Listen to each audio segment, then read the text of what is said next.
Hello, and welcome to the Taiwan Language Channel's Episode 1 of the History of English.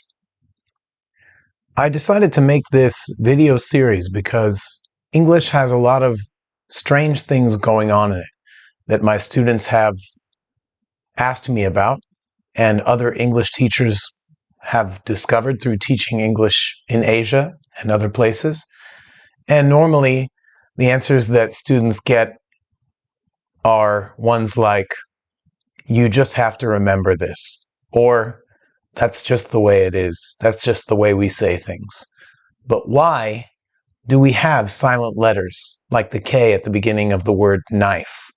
Or why do we have some plural nouns that are irregular like geese instead for goose, one goose, many geese, and not gooses with an S like other plural nouns have? And why do some past tense verbs have their own form instead of just an added ed at the end of a word? So, through studying the history and the influences that English has had from other languages and its trip all the way to England, hopefully some of these answers can be finally cleared up for you, can be finally provided. So with this episode 1, I'll just kind of begin with the geography and the questions about where English originally came from. So I've got my phone handy so that I can read some notes to keep me on topic so I don't wander too much. Right. So we all know English is a super common language, arguably the most widespread language in the whole world. But how did it get that way?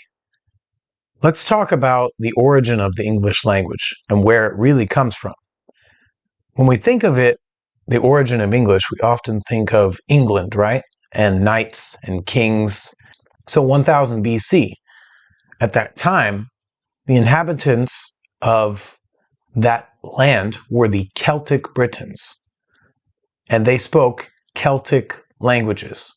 Celtic languages are a part of a whole nother language family, very different from that of English. English is part of the Germanic language family. Long after 1000 BC, much, much later, many external forces and groups invaded the island of Great Britain, including the Roman Empire. And one of those immigrants were a group referred to as the Anglo-Saxons. And they originally came from Northern Europe. So they settled in England around the 5th and 6th centuries.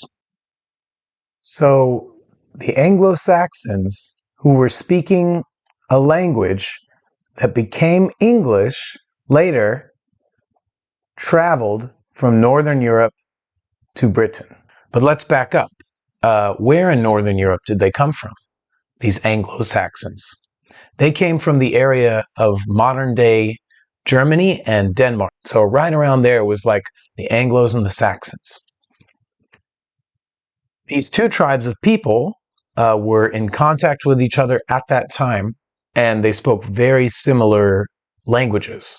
So previous to their migration and during their time in Britain, they were influenced by many external forces linguistically and culturally, and they also had a great deal of influence on each other, which is probably why we refer to them as the Anglo-Saxon. So this is just a little bit of background about where English originally came from.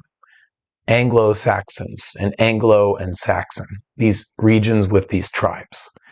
It's not to say that English comes from there, because we can consider English its own language separate from the language of Anglo and the language of Saxon. It's very hard to draw these lines that separate when something can be considered Old English and be considered a different language that we can't call Old English. It comes from there.